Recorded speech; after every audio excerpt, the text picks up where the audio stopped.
je suis né à Saint-Stanislas, au Lac-Saint-Jean. Je suis le frère aîné de 4 sœurs. Déjà, à ma naissance, il y a un petit côté religieux qui se pointait. À ma naissance, je suis né à 7 mois, en campagne, le 24 de janvier. Il faisait très froid. Ma mère, en arrivant de l'église, elle a eu des contractions. Je n'étais pas à terme. Puis, à fin du compte, avec un accouchement assez rapide, je suis né. Le médecin s'était présenté, à la maison. Il a trouvé que je n'étais pas un bébé qui était viable. Il a mis une couverture sur moi en disant que ce serait pour le prochain. Puis ma grand-mère maternelle était là, elle avait assisté à l'accouchement. Puis elle m'a pris. À fin du compte, j'ai probablement pleuré. Le Seigneur avait déjà mis en moi, la volonté de continuer la vie. J'ai été nourri au compte-gouttes pendant 35 jours parce que je n'étais pas assez fort pour prendre le lait. Puis, 35 jours. Là. Puis, le lendemain matin, mon père est retourné voir le médecin. Oh, c'est vrai, j'ai oublié un bout très important. C'est que ma grand-mère, voyant que j'étais un petit bébé qui était bleu, ils m'ont baptisé une première fois. Une deuxième fois, parce qu'elle pensait s'être trompée de formule. Le prêtre avait été avisé, s'est rendu à la maison. Il m'a rebaptisé une troisième fois. Et j'ai été confirmé à ma naissance et ondoyé. Je partais vraiment avec... et 2 semaines plus tard, j'ai été rebaptisé. Le lendemain matin, mon père, après ma naissance, est parti voir le médecin pour avoir du lait. Je ne sais pas ce qui s'est passé entre les deux, mais je me suis demandé, m'ont-ils nourri entre les deux? Je devais avoir drôlement faim. Le médecin n'en croyait pas ses yeux de voir mon père arriver et demander du lait. Enfin, c'est comme ça que j'ai commencé ma vie. J'ai repris des forces assez rapidement. Et tout s'est bien déroulé. En l'espace de 9 ans, j'ai eu 4 sœurs qui sont arrivées à peu près à 2 ans d'intervalle. Puis à la maison, ce qui était intéressant, c'est que ma mère, étant le plus vieux, je devais montrer l'exemple à mes sœurs. Et les tâches ménagères, même dans ces années-là, la vaisselle, les planchers, tout cela, ça faisait partie de mon quotidien parce qu'on me revenait souvent que je devais montrer l'exemple à mes jeunes sœurs. Ma mère, c'est une personne qui était religieuse. Elle m'a appris les rudiments de sa foi. Puis, à un certain âge, j'avais à peu près 7 ans à l'église où on allait. Il y avait un gros œil de bœuf à l'arrière de l'église. Puis, le prêtre avait expliqué que Dieu, il savait tout, il voyait tout, il entendait tout. Ce qui a semé dans mon cœur une forme de crainte de Dieu. Parce que je trouvais ça assez terrible de savoir que quelqu'un me voyait à tout instant, voyait mes pensées et tout cela. Je suis issu d'une famille qui était quand même assez pauvre, c'est pas très pauvre. La raison de ça, mon père il déménageait très souvent. J'ai déménagé 16 fois en 18 ans. Puis, ma mère me contait il y a quelques années qu'elle on regardait ses cannes de conserve vides dans la maison. Elle les mettait dans l'armoire pour montrer aux gens qui venaient à la maison qu'on avait de quoi manger. Puis, mais ma mère, le Seigneur lui avait donné un don, c'était qu'elle était capable de nous faire manger. Je ne me rappelle pas d'avoir souffert de la faim chez nous. Avec 2 œufs, de la farine, des pommes de terre, elle nous faisait une sauce blanche, puis on en a mangé. Mais c'est comme ça. Puis, comme beaucoup d'autres personnes de mon âge, qui ont vécu de façon moyenne et pauvre. Vers l'âge de 9 ans, je suis déménagé à Saint-Henri-de-Lévis. Mon père aurait bien aimé que je fasse des sports, tout ça, mais juste en face de chez nous, il y avait une ferme, la famille Demers, qui avait déjà une 12aine d'enfants. Mais moi, j'aimais mieux me retrouver à la ferme avec eux, à faire des travaux, parce que M. Demers ne nous gardait pas à rien faire si on allait chez eux. Écurer les veaux, s'occuper des poulets, puis aller au bois l'hiver pour aller chercher du bois. Même à l'âge de 9-10 ans, j'étais là, puis jusqu'à l'âge de 12 ans, puis on travaillait fort, mais j'aimais mieux faire ça que de m'amuser. Vers l'âge de 9 ans, il m'est arrivé un accident de ferme.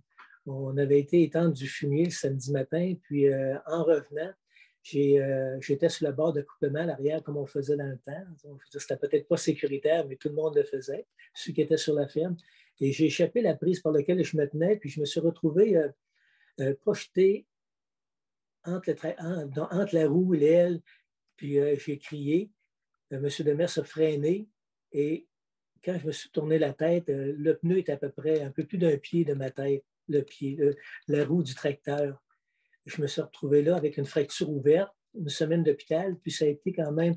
Mais j'ai vu quand je me suis converti, j'ai vu que le Seigneur avait déjà à mon jeune âge mis sa main sur moi et m'avait drôlement protégé. À l'âge de 12 ans, je suis déménagé à Chapin en Abitibi. Mon père allait là pour devenir mineur, mais vu qu'il était bien baraqué, il l'a engagé comme policier avec une 4e année d'expérience. Déjà, à ce jeune âge, on avait des pensionnaires à la maison pour nous aider à finir les fins de mois. Puis, il y a un des pensionnaires qui faisait beaucoup de pornographie dans ses lectures. Ça veut dire que j'ai été alimenté pendant quelques années à lire 1 à 2 livres porno par semaine. Ce qui a créé dans mon cœur, je veux dire, très jeune, je veux dire, un déséquilibre au niveau de la sexualité et tout cela. J'étais très sportif durant cette période-là. Je jouais au hockey, je faisais des entraînements, je veux dire, parce qu'on avait, dans ce temps-là, quand il y avait des Olympiques inter-villages, après ça, ceux qui gagnaient, ils se retrouvaient encore un peu plus haut. Puis, je suis déménagé à Québec. J'avais 16 ans. La première chose qu'on m'a dit quand je suis arrivé à Québec, c'est de faire attention aux gangs. Il y a un gars qui nous avait aidé à déménager. Il dit, si tu vois des gars regroupés là, sur un coin de rue, tu changes de trottoir. J'ai commencé mon arrivée à Québec dans cette crainte-là parce que malgré tout, ma mère m'avait toujours expliqué, mon père aussi, qu'on devait traiter les autres comme on aimerait être traité. Si on voulait avoir des amis, c'était d'être amical avec eux autres. Tandis que quand je suis arrivé ici à Québec, j'ai eu ce problème-là, je veux dire, de me retrouver dans un milieu que je trouvais hostile. J'ai été dans un patro pendant une certaine période, puis j'ai vu que j'arrivais de Chapin en Abitibi, je me faisais traiter d'Indien, ou bien à cause de la pauvreté aussi qu'on avait, je veux dire, je me suis senti rejeté beaucoup par ces gens-là. Ça a fait un temps. Mais entre-temps, je continuais quand même. J'ai fait les Jeux du Québec en 1970. Je m'étais quand même assez bien classé. J'ai joué au hockey junior dans cette année-là. Puis, vu que mon calibre n'était pas assez élevé, on m'a demandé de retourner dans le juvénile pour mieux travailler. L'année d'après, je veux dire, je n'ai quand même pas réussi parce que je n'avais pas travaillé assez fort. En 1972, mon coach de hockey a réussi à me trouver une job, je veux dire, comme à l'hôpital Saint-François-d'Assise, dans les cuisines. Après l'école, je me rendais au travail, puis je veux dire, il en était ainsi, je veux dire, pendant quelques temps. J'ai eu un poste régulier à temps plein, je veux dire, à l'automne 72. Et j'ai continué à travailler à la cuisine. Après ça, ça a été sur l'entretien ménager. Quelques années plus tard, ça a été comme préposé aux bénéficiaires. Dans la dernière période de hockey, puis je jouais au football aussi, j'étais reconnu pour un gars très physique et très dur, je veux dire, sur les lignes, tout ça, ou bien à la défense ou au hockey. J'aimais vraiment faire ressentir aux autres peut-être une colère qui est en dedans de moi et je ne voulais pas me laisser intimider, ça veut dire que j'y allais en premier. Ça n'a pas été très, très long. Excusez-moi. Après, quand j'ai commencé à travailler, je me suis acheté une moto. Après ça, ça a été une voiture. Quelques années plus tard, j'étais déjà rendu à ma 3e voiture, puis j'aimais bien les autosports. Les voitures, je consommais aucune drogue, aucune boisson dans ce temps-là, mais je mettais du gaz dans mon char. Ce qui m'a fait en sorte que j'en ai mangé des gâteaux pour pouvoir faire rouler mes autos. C'est pour ça qu'aujourd'hui, je peux encourager les jeunes de ne pas trop mettre leurs sous sur des véhicules, dans le fond, qui sont biodégradables et qui ne nous amènent pas bien loin, excepté dans nos déplacements. En 1975, j'ai été en contact avec une religieuse à l'hôpital qui m'a offert une Bible. J'en ai lu un peu. J'allais chercher des passages qui me plaisaient. Quand je passais des moments difficiles, je veux dire, j'étais porté je criais à Dieu en lui promettant que j'allais changer, que mes valeurs allaient changer, que j'allais retourner à des valeurs qui étaient plus correctes.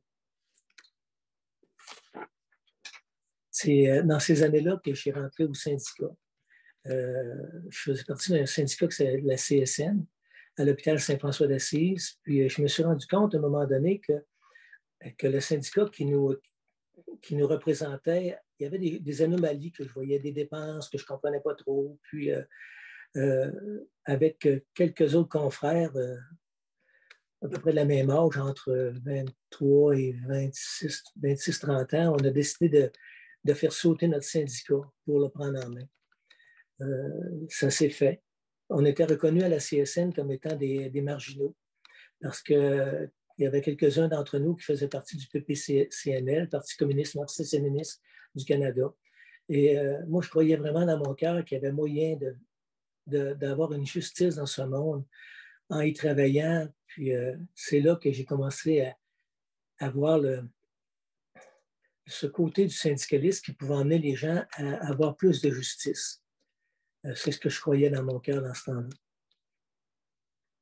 temps-là. J'ai fait quelques grèves. J'étais reconnu comme étant un gars qui était présent sur les lignes de pitage. Puis, m'étant même déjà fait arrêter, je veux dire, sur une ligne de pitage, j'étais en prison 23 heures. Le temps maximum qu'ils pouvaient nous garder, c'était 24. Puis c'est drôle parce que pendant mon séjour en prison, les policiers m'ont demandé de donner un peu qu'est-ce qui s'était passé sur la ligne de pitage pour qu'on vienne qu'on m'arrête. Puis c'est parce que j'ai un de mes amis qui avait été molesté par les policiers, puis j'ai répondu. Puis en écrivant mon témoignage là-dessus, les policiers me disaient oui, mais là, tu impliques les policiers dans ton arrestation comme si on était responsable de cela. Puis, vous voulez ma version, bien la vôtre. Puis après 2 visites, je veux dire qu'ils sont venus me voir, j'ai déchiré le papier, j'ai dit on s'expliquera à la cour le lendemain. Là.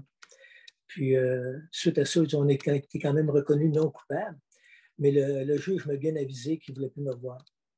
Que mon profil était que même si je pointais quelqu'un du doigt, c'était une intimidation. Puis ça a changé bien des choses dans ma vie, ça. Puis suite à cela, je veux dire, j'ai postulé pour un emploi comme gardien de prison. On était au-dessus de 400 qui ont fait la postulation. Là.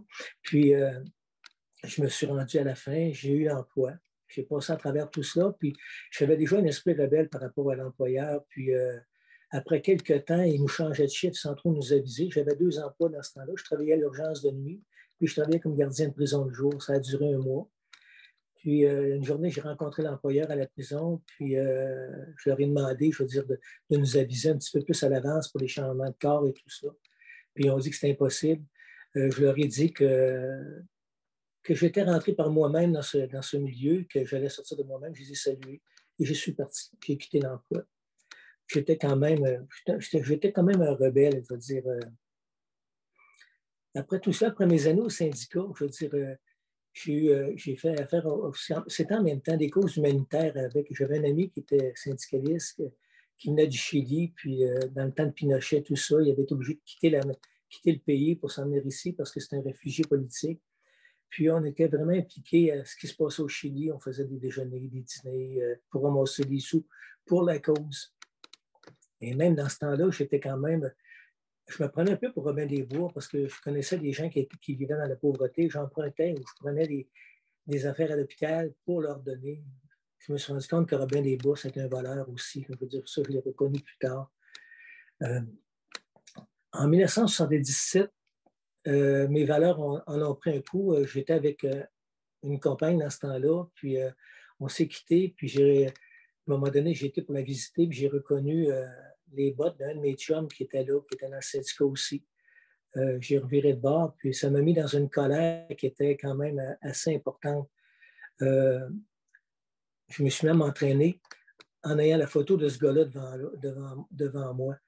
Un peu comme Rocky dans le temps, là, je veux dire. Puis je m'étais dit que je l'aurais à un moment donné parce qu'il était vraiment costaud. Puis je me suis dit qu'il ne ferait pas chaud. J'ai commencé à me tenir. Entre-temps, je veux dire, j'ai pas mal toujours eu 2 emplois. Je travaillais à l'hôpital toujours, puis je me suis mis à travailler dans des bars. J'ai rencontré des gars avec une nouvelle gang, puis j'ai pensé durant cette période que les gangs, c'était plus sûr. J'ai cru que les gars de gang étaient plus fidèles à leurs paroles parce que le monde que j'avais vécu et je ne voyais pas beaucoup de fidélité. Puis je me suis dit que les gens que j'allais fréquenter maintenant, je veux dire, ils se tenaient plus, puis c'était des gens sur qui on pouvait compter. Dans les bars, je me suis mis à consommer. Et à un moment donné, je me suis mis à mettre les coucheurs dehors où que je travaillais. Et c'est moi qui ai commencé à vendre à deux places. C'est assez particulier. Ce n'est pas un temps qui est très joli. Puis un jour, j'étais sur la rue Saint-Jean, j'ai rencontré un ancien copain du patron qui m'avait, un de la gang qui m'avait écœuré à peu près le plus. Il m'a tendu la main et je l'ai frappé. J'avais tellement de colère dans mon cœur que suite à ça, je l'ai avisé comme de quoi que je poignerais toute sa gang. Ce qui est fait, c'est que ça s'est dit, puis il y a beaucoup de gens de son ancien groupe du patron qui se sont mis à avoir peur quand ils se promenaient dans le bout de la rue Saint-Jean. Même, j'en ai rencontré un qui était avocat qui m'avait dit, Angelo, je ne peux plus vivre en paix parce que j'ai trop peur de te rencontrer. C'est quand même assez terrible ce que la colère peut nous faire. Où on peut aller dans la colère, puis pourtant, ce n'était pas des valeurs qu'on m'avait inculquées quand j'étais enfant. J'étais de plus en plus seul. Je vivais en appartement, puis mes portes étaient toujours débarrées. Souvent, j'arrivais chez moi, puis il y avait des gens assis autour de la table, soit on consumait ou bien je leur vendais de la dope. Je me suis fait voler, j'ai barré les portes, j'ai éliminé certaines personnes dans ma vie. Je me suis acheté un chien qui s'appelait Norak. Norak, c'est Caron à l'envers. Je me suis retrouvé, durant cette période, il ne me restait plus beaucoup de connaissances autour de moi. Même mes compagnons de gang, je veux dire, ça s'en allait de plus en plus parce que je voyais bien que je ne pouvais pas avoir confiance en eux non plus. Étant paranoïaque, ça n'aidait pas. J'ai rencontré quelqu'un qui je travaillais à l'hôpital, puis j'ai quelqu'une qui j'ai offert de manger une crème molle en sortant de travailler. Puis elle a dit oui. Elle est venue me reconduire chez moi après parce que mon auto était en règle sur le bord de la rue. Je veux dire, elle ne pouvait pas fonctionner. Elle fumait, son cendrier était plein, ses vitres étaient sales. J'ai sorti le Windex, puis j'ai vidé son cendrier. Puis en tout cas, fin du compte, on s'est revus. C'était quelqu'un qui était très spécial, qui avait des valeurs familiales, qui me rappelait, je veux dire, les valeurs familiales que j'avais quand j'étais plus jeune. Je l'ai demandé en mariage. Quelques temps après. Il m'est arrivé une aventure aussi entre-temps, c'est que une de mes premières sorties avec elle, j'ai été sur les plaines d'Abraham marcher, j'étais avec mon chien, tout ça, puis il y a des gens qui se sont mis à crier à mon chien pour l'appeler, tout ça, puis comme je répondais assez promptement, je veux dire, à ce genre de choses-là, je les ai avisés d'arrêter, je leur ai lâché quelques blasphèmes et je leur ai dit de nous foutre la paix. Je me suis senti tellement mal parce que j'étais avec une personne qui avait des valeurs, qui était différente de ce que je vivais depuis des années. Quelques temps plus tard, je l'ai demandé en mariage. Elle a dit oui. Puis, pour moi, j'ai été voir mes gars de gang. J'ai dit, les gars, j'ai rencontré une femme, puis je ne veux pas la perdre, celle-là. Puis, j'ai décidé de tout abandonner. J'ai abandonné la gang, j'ai abandonné la dope. Et 9 mois plus tard, on se mariait. Si vous avez trouvé ça spécial, parce que c'est un de mes oncles qui était curé qui nous a mariés avec des versets bibliques, des chansons chrétiennes à l'église. Et pour moi, c'était une vie nouvelle qui commençait. On était très occupés dans nos travaux. Je travaillais encore comme préposé à l'hôpital. Je travaillais aussi comme ambulancier, je veux dire, à temps partiel. On s'est acheté une petite maison à Notre-Dame-des-Laurentides. Puis, pour les gens qui m'entouraient, pour eux, tout était... J'avais tout pour réussir maintenant. Même ma famille m'avait avisé que celle-là, je devais en prendre soin et puis lui faire attention. Entre-temps, il m'est arrivé un accident, je veux dire, en 3 roues. J'ai basculé avec mon 3 roues, je me suis cassé les 2 bras. J'étais dans le bois, j'ai ramené le 3 roues, j'étais seul. J'ai ramené le 3 roues à la maison, je l'ai rentré dans le cabanon. Puis je suis rentré dans la maison, j'ai crié à mon épouse, j'ai dit, tu pourrais-tu me faire couler un bain? C'est correct. Elle dit, qu'est-ce que tu as? J'ai dit, je pense que je me suis cassé un bras. J'avais un bras que je pouvais... Mon bras gauche était non fonctionnel. On était à l'hôpital. Ils ont pris des radiographies, puis je leur ai dit qu'en même temps, j'avais des douleurs à un poignet. J'ai remis le... Ils ont tous parti à rire. J'avais un poignet cassé en plus. Suite à ça, 3 jours après, on m'a réparé tout cela, j'ai commencé la physio, puis je prenais des médicaments qui étaient quand même assez forts pour la douleur. Mais pendant ce temps-là, je me suis mis à lire. Il y avait un livre. Il y a quelque chose que j'ai oublié de dire. Pendant cette période-là, j'ai rencontré un gars qui était psychoéducateur. Puis on parlait beaucoup, on échangeait beaucoup sur mon état d'âme, les rancœurs que j'avais, les colères. Lui m'expliquait qu'il fallait que ça sorte de moi. Il fallait que je vive mes frustrations, que je vive plein d'expériences. Ce gars-là, il avait pas des réserves, mais des réserves de potes assez impressionnantes. Puis je me suis remis à consommer. Plus les médicaments que je prenais, ça a été un début de tellement triste ce temps-là parce que j'ai consommé des choses que j'avais arrêté complètement de consommer. Et dans mon cœur, je veux dire, j'étais vraiment bouleversé. J'ai pensé souvent au suicide pour me libérer. On a eu un petit enfant, une petite fille. Puis pourtant, malgré tout, je veux dire, j'avais un mal de vivre. Je trouvais que la vie était difficile malgré toutes les possibilités que j'aurais pu avoir pour être heureux. J'en avais pas.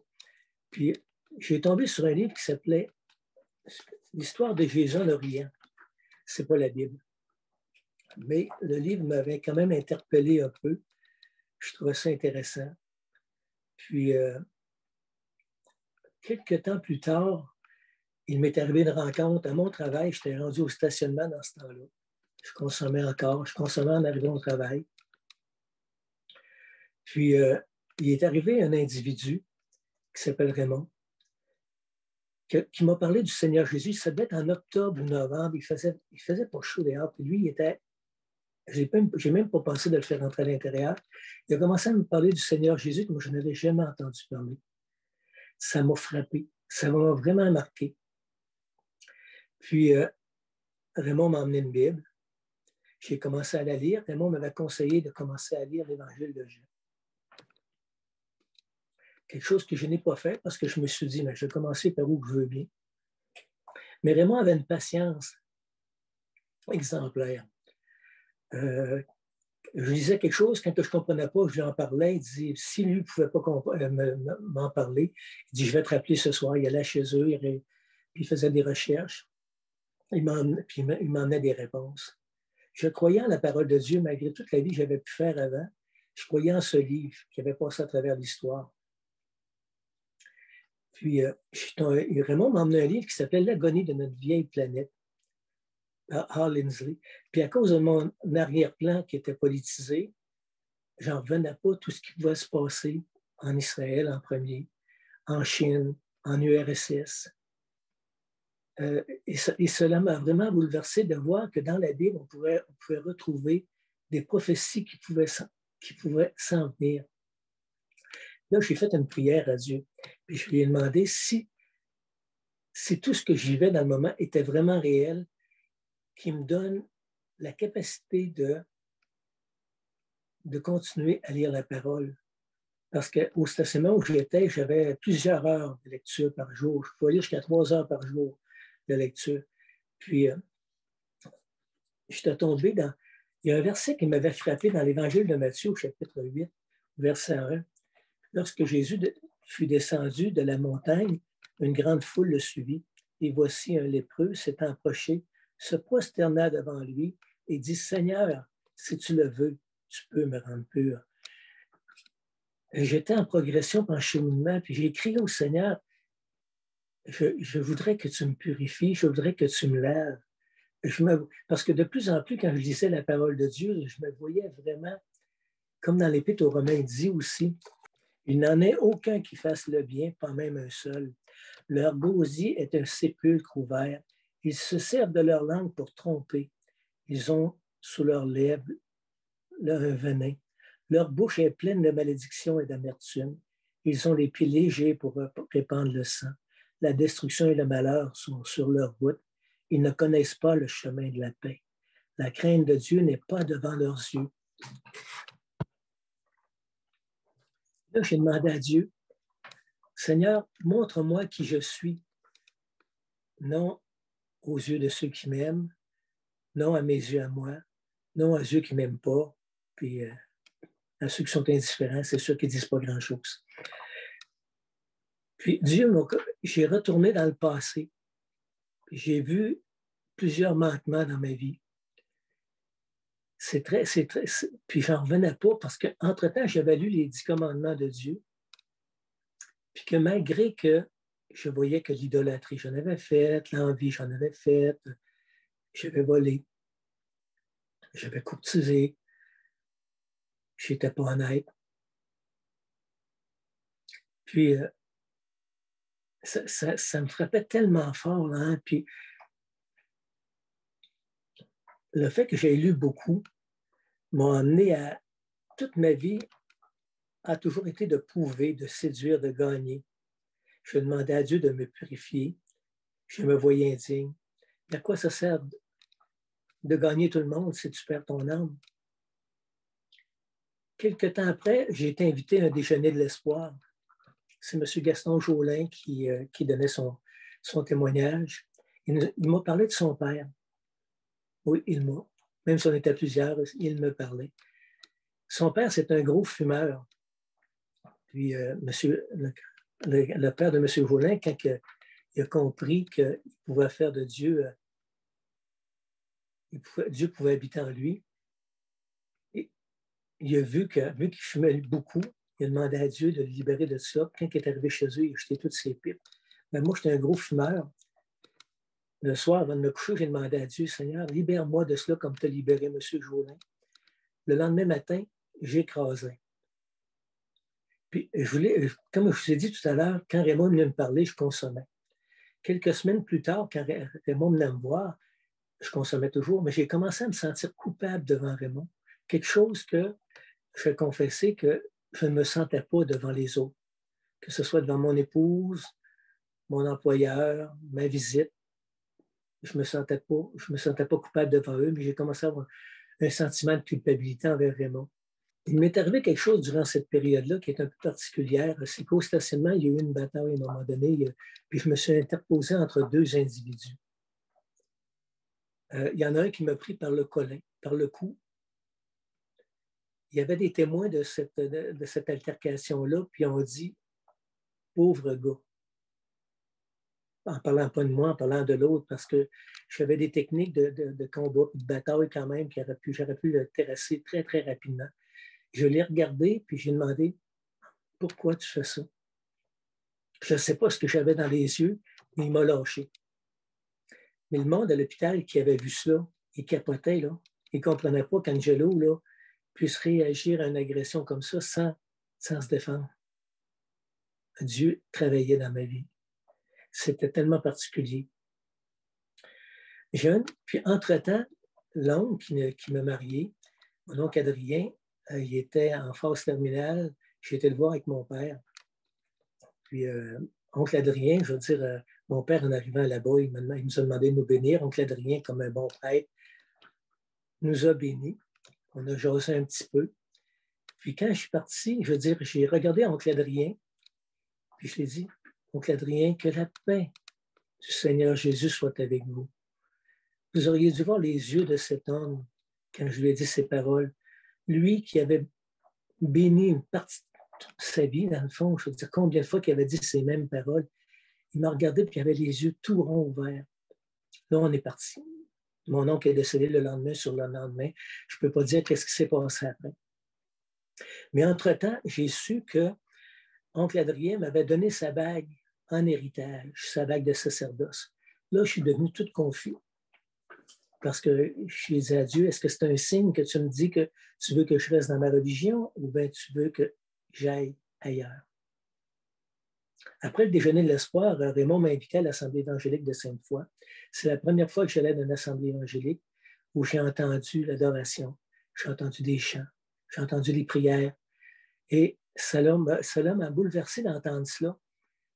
Puis je trouvais ça tellement beau parce que je voyais comme à travers les Écritures, que ça devait se passer un peu comme ça dans le temps. Enfin, c'est ce que je croyais. Puis, entre-temps, disons, ma foi, c'est résorbé parce qu'en sortant de l'Assemblée, ce que je faisais, c'est que j'allais à l'Église catholique, pour entendre, je veux dire, qu'est-ce qui se passait là, parce que je n'étais pas intéressé de me regrouper dans un nouveau groupe ou bien n'importe quoi. Ça ne m'intéressait pas du tout. C'est pas ça que je cherchais. Je cherchais la vérité, la paix. Puis, à Notre-Dame des Laurentides, il y a un prêtre qui venait de l'Amérique du Sud, qui était là, qui a fait la messe. Puis dans son homélie, c'est venu me chercher. J'ai été le voir après la messe, puis j'ai parlé un peu avec lui, j'ai parlé de mon cheminement, qu'est-ce qui se passait, ma lecture de la parole de Dieu, comment que je me sentais souillé devant Dieu, puis je veux dire que je me sentais incorrect. Il m'a mis la main sur l'épaule, il dit, continue ton cheminement. Ouais. À la mi-avril 1989, vers le 15 d'avril, on avait un petit chalet à Saint-Raymond-de-Portneuf, dans la ZEC Vatican-Nelson, puis il fallait y aller l'hiver. Pour le déneiger, on était au printemps. Puis je me suis rendu là-bas. C'était une magnifique journée. J'écoutais de plus en plus de chants chrétiens dans mon auto. Je me sentais heureux quand je lisais la parole, quand j'écoutais de la musique chrétienne. Je suis arrivé à un endroit que j'appelle ma montagne. C'est un énorme rocher. Là. Je veux dire que c'est vraiment, vraiment très, très gros. Je me suis mis à genoux. Puis j'ai reconnu que Jésus avait donné sa vie pour moi, que j'acceptais son cadeau, qui me faisait le prix qu'il avait payé à la croix pour que moi j'aie la vie. Ce fut les semaines qui ont suivi ont été tellement bénéfiques, magnifiques. J'ai senti la paix dans mon cœur. J'ai senti la colère qui s'est en allée depuis quelques semaines, c'est sûr, à cause de mon cheminement. Puis j'ai senti le besoin de me réconcilier avec les gens aussi à qui j'avais fait de la peine, des gens avec qui je travaillais à l'hôpital, d'autres personnes, mes parents. Puis ça a été tellement un changement radical que même dans mon milieu de travail, ils se sont demandé qu'est-ce qui m'était tombé sur la tête. Je leur disais, j'ai changé de convention. Maintenant, ma convention était la parole de Dieu. Et quel changement, quel bonheur de pouvoir le connaître. J'aimerais vous lire, si vous me permettez, dans le psaume 40. C'est un psaume qui m'a touché énormément au début de ma vie chrétienne, que j'en ai fait un peu moi, même si on sait que c'est un psaume messianique, au chef des chants de David. J'avais mis en l'Éternel mon espérance, et il s'est incliné vers moi. Il a écouté mes cris. Il m'a retiré de la fosse de destruction, du fond de la boue. Il a dressé mes pieds sur le roc. Il a affermi mes pas. Il a mis dans ma bouche un cantique nouveau, une louange à notre Dieu. Beaucoup l'ont vu et ont eu de la crainte, et ils se sont confiés en l'Éternel.